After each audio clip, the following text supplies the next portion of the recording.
అయినా పెద్ద మనసుతో మీ అందరిలాగే నేను క్షమిస్తూ భరిస్తూ వచ్చాను.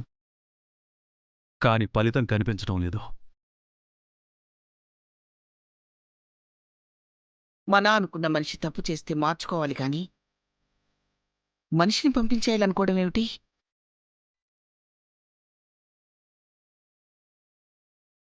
మారుతుందేమోనన్న ఆశతో చాలాసార్లు చెప్పి చూశానమ్మా.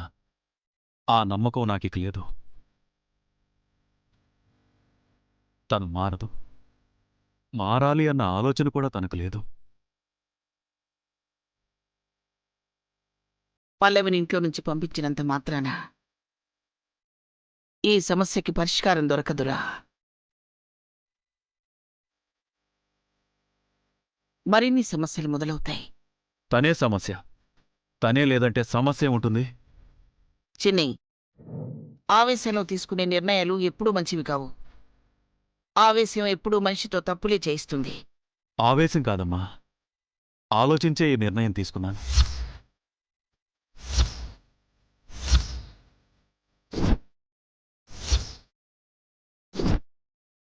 ఏం ఆలోచించావురా? తన గురించి నీ గురించేనా? నీ పాటికి నువ్వు తన్ను పంపించేయాలని నిర్ణయించుకున్నావు. మరి మీ పిల్లల్నేం చేయాలనుకున్నావు?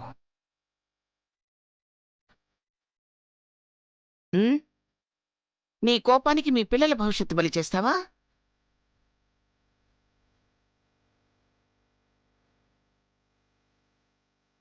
ఇలాంటి నిర్ణయాలు తొందరపడి తీసుకోకూడదు. విడిపోవటమే ఉందిరా. వద్దు అన్న 2 అక్షరాలతో దూరం చేసుకుంటాం. కాని కలిసి ఉండాలనుకుంటేనేరా ఓర్పు, సహనం, అర్థం చేసుకునే గుణం ఇవన్నీ ఉండాలి. ముందు నీ మనసులోని ఆలోచన పక్కన పెట్టు. అధికారమ్మా, నేను చెప్తున్నాను కదా. పాప, ఆ అమ్మాయి మహాలక్ష్మి ఏ పరిస్థితుల్లో ఉందో ఏమో, ముందు ఆ విషయం తెలుసుకోవాలి. శౌర్యకి విషయం తెలిసింది కాబట్టి వెళ్ళుంటాడులేండి. వాడు మహాని కాపాడతాడు.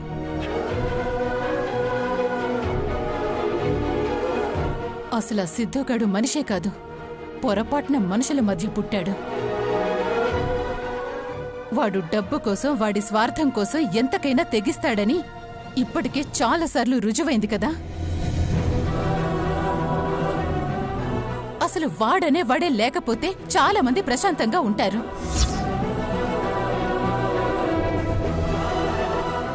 ఇంతకీ శౌర్య వెళ్ళాడో లేదో తెలియడం లేదే.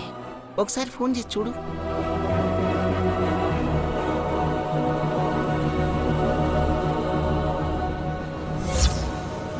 అనుపమా,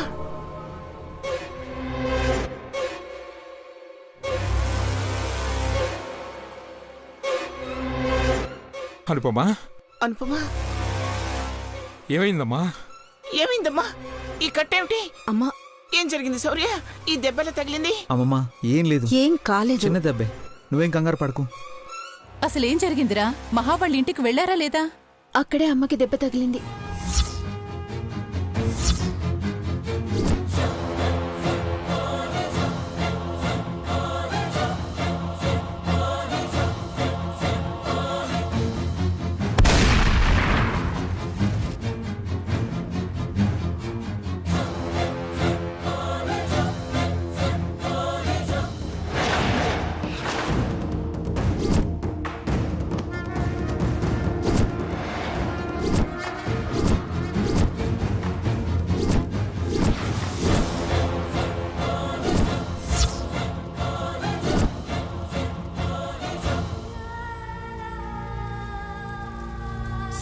సిద్ధు, సిద్ధు, వద్దు సిద్ధు, సిద్ధు, ఏయ్, సిద్ధు, నువ్వు ఆగమ్మా. శౌర్య ఒక్కడుగు ముందుకేసి నా బాబుని చంపేస్తా.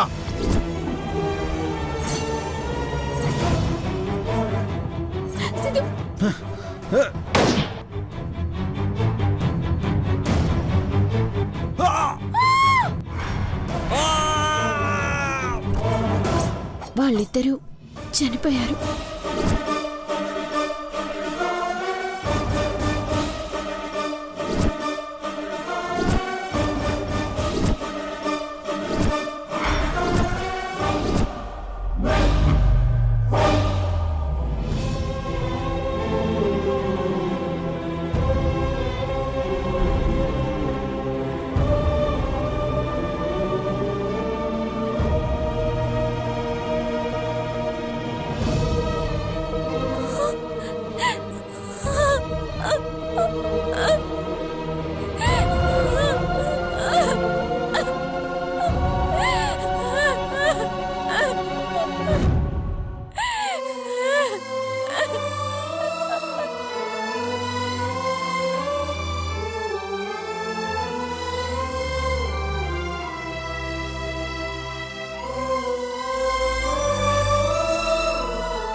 నా తమ్ముడు చనిపోయాడా?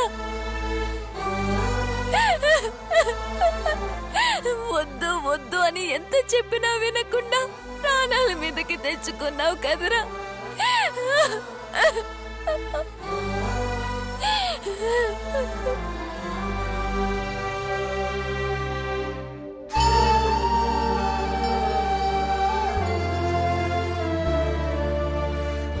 బాధలో ఉన్న నీతో ఈ మాట చెప్పడం పద్ధతో కాదో కానీ తప్పడం లేదు.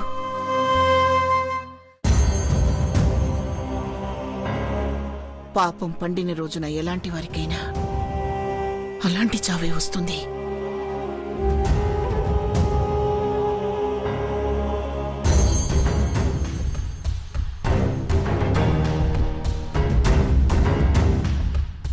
అలాంటి వాడు బతకడానికి అర్హుడు కాదు కాబట్టి ఆ శివయ్య వాణ్ణి అర్థాంతరంగా తీసుకెళ్లిపోయాడు.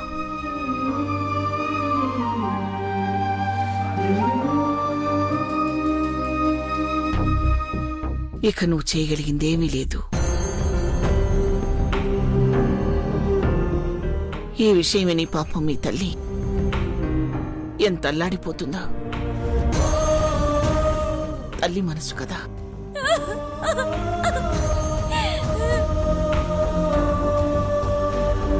కానీ నువ్వే ఈ విషయాన్ని ఏదో విధంగా చెప్పాలి.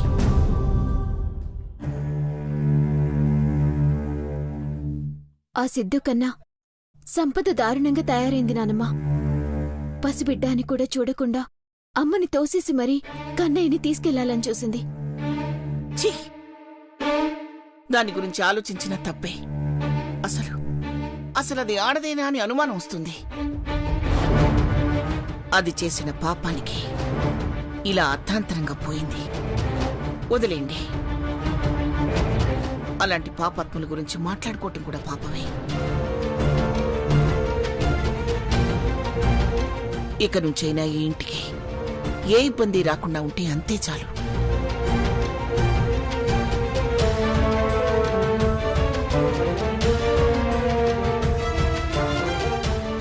థ్యాంక్స్ అత్తయ్య.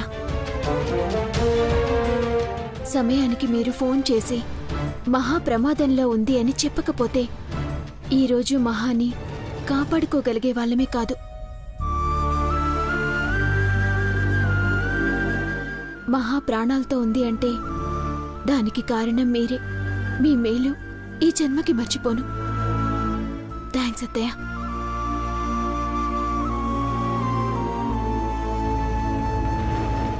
నేను నీకోసమేవి చేయలేదు. నీకోసం ఏదో చేశానని నువ్వనుకోవలసిన అవసరమూ లేదు. ఈ ఇంట్లో ఆ సిద్ధుగాడు చేసిన దుర్మార్గాలకి నా కొడుకు చేత్తోనే వాడికి శిక్ష పడాలి అనుకున్నాను. అందుకే ఫోన్ చేశాను. పైగా అక్కడున్నది మహా కాబట్టి చేశాను. అదే స్థానంలో నువ్వుండుంటే ఖచ్చితంగా చేసేదాన్ని కాదు.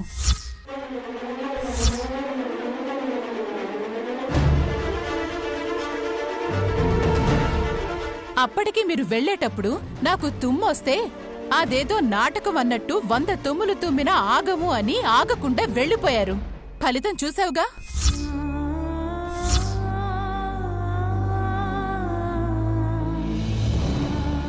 పెద్దవాళ్ళేదైనా చెప్పారు అంటే దానికొక అర్థం ఉంటుంది. నేను వద్దన్నదే చెయ్యాలని నువ్వు మొండిపట్టు పడతావు. అదే నాకు నచ్చదు. ఏదో అదృష్టం బాగుండి బాబుకేం కాలేదు.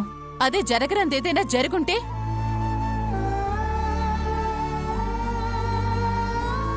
పోన్లేదమేంటి, ఇలా అయినా బాబు మీద నీ మనసులో ప్రేమ ఉందని నిరూపించుకున్నావు.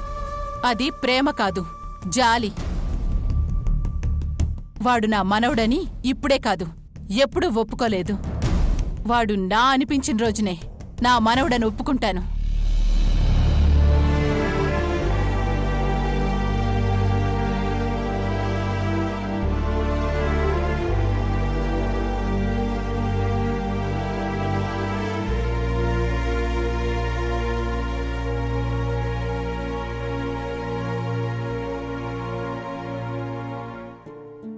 కన్యా, నువ్వు రోజు రోజుకి తినడం బాగా తగ్గించేస్తున్నావురా. పైగా అల్లరి ఎక్కువైంది.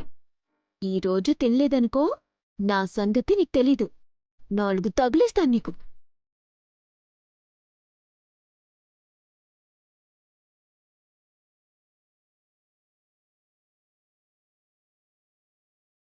ఏంటి నవ్వుతున్నావు కన్నయ్య? నేనంటే నీకు బొత్తిగా భయం లేకుండా పోతుంది. నేను నిన్ను ఏమీ అనననే కదా నీ ధైర్యం. ఇక నుంచి అలా ఉండును చెప్తున్నా. బోసినూరు వేసుకుని కిలకిలా నవ్వేవనుకో, మామూలుగా ఉండదు. నాకు కోపమొస్తే మీ నాన్నే భయపడి వణికిపోతారు. సైలెంట్గా నేనేం చెప్తే అది చేస్తారు. అది నా పవర్. ఓ అందుకే చెప్తున్నా, మనలో మనకి గొడవలొద్దు. ఓకేనా? తిన్.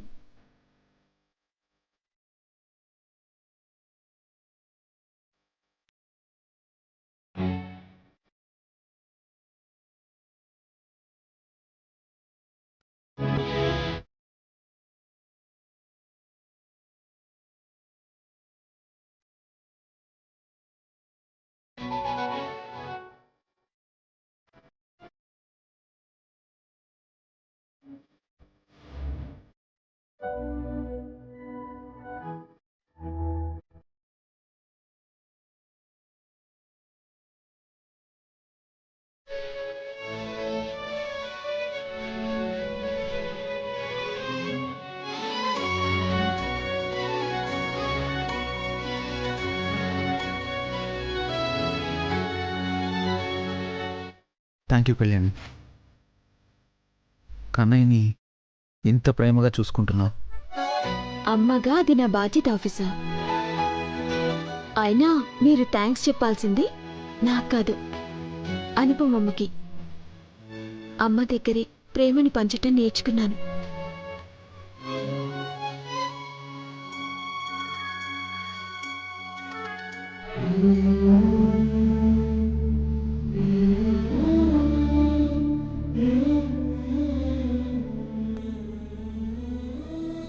తీసుకో అనుపమా.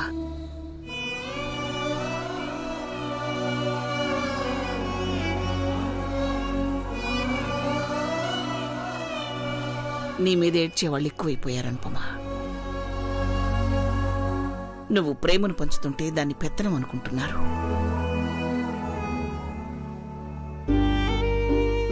నువ్వు అందరూ బాగుండాలని కోరుకుంటుంటే కొంతమంది ఆ అందరిలో నువ్వు ఉండకూడదనుకుంటున్నారు.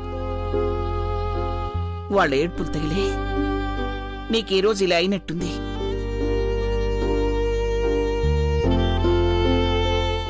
పోనీలే శివ, ఆ దేవుడు ఇప్పటికైనా మన మీద జాలి చూపించాడు.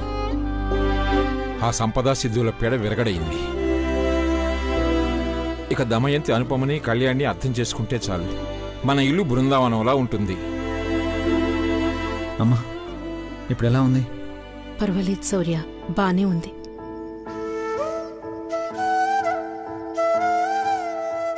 చాలా థ్యాంక్స్ అమ్మా. అమ్మకి థ్యాంక్స్ చెప్పడం అవివేకమే, కానీ చెప్పాల్సిందేనమ్మా.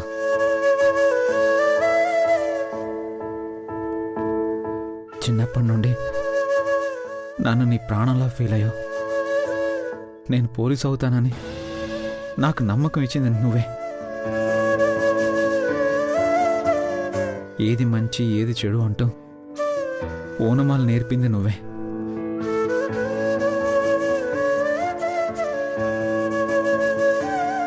నేను చదువుకుంటుంటే నాకేం అవసరం వస్తుందోనని నువ్వు నిద్ర మేలుకునేదానివే. నా కోసం, ఈ ఇంటి కోసం నువ్వు చేసిన త్యాగాలెన్నో, పడ్డ కష్టాలెన్నో, కార్చిన కన్నీళ్ళు ఇంకెన్నో.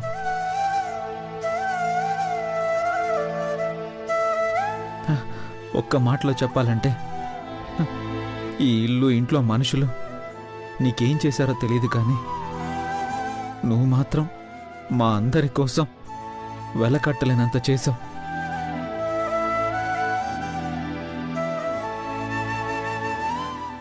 ఈరోజు నా బిడ్డ కోసం నువ్వు ఇలా గాయపడ్డావు.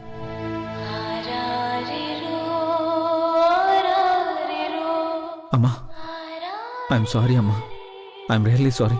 ఏంటి శౌర్య ఇది? నువ్వేమైనా చిన్నపిల్లాడు అనుకుంటున్నావా? ఇలా ఏడుస్తున్నా? లే, ముందు లే. ఇలా నిన్ను కళ్యాణి చూసిందే అనుకో, ఆట పట్టించేస్తుంది. జాగ్రత్త.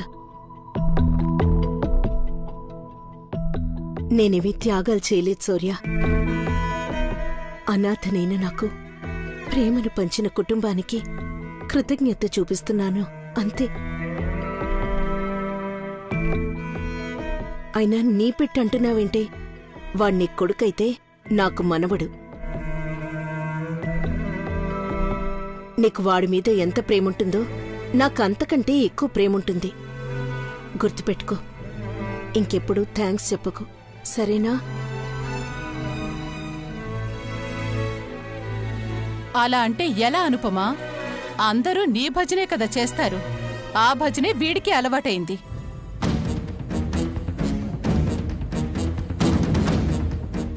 అమ్మా, ఎందుకు ఎప్పుడు అలా మాట్లాడుతావు?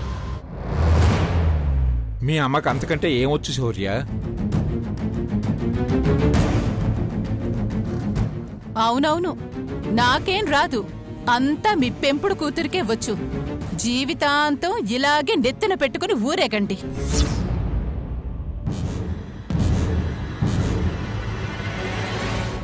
అమ్మా ప్లీజ్. కన్నయ్యకి కళ్యాణి కన్న తల్లి కాకపోవచ్చు, కానీ ఈరోజు నా బిడ్డని తన బిడ్డగా, తన ప్రాణంగా బతుకుతుంది కళ్యాణి.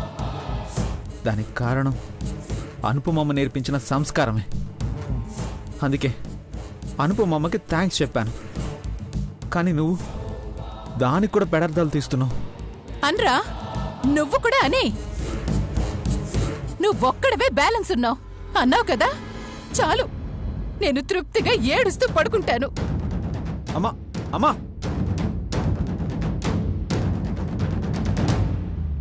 వదిలే శౌర్య. దమయంతి ఎప్పుడు అంతే. అందితే జుట్టు, అందకపోతే కాళ్ళు.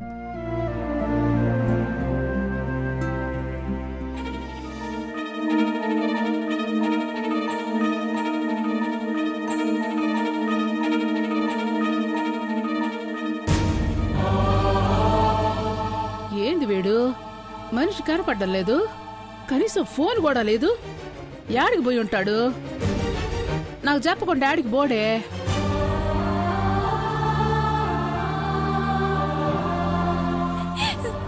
వద్దురా అంటే అడ్డదారుల్లో పోయి అన్యాయం అయిపోయావు కదరా.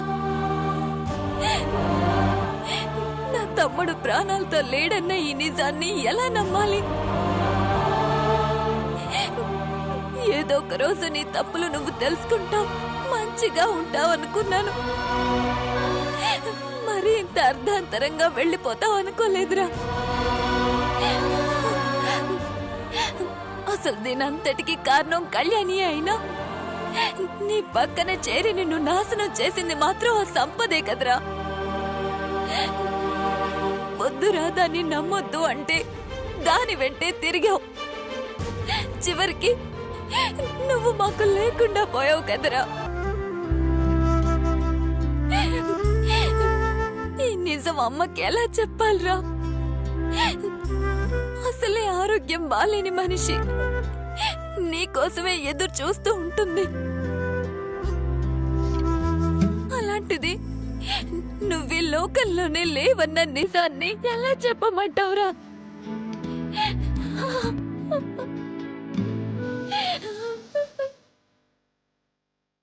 తమ్ముడు చావు గురించి అమ్మకి చెప్పకుండా ఎంతకాలం దాచగలను?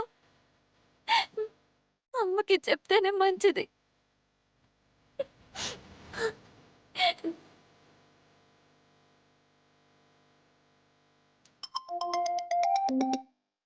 సమయానికి ఫోన్ చేసావు. సిద్ధు యాడుండాడు? కనీసం ఫోన్ కూడా చేయలేదు. ఆ దేవుడు మనకి అన్యాయం చేశాడమ్మా.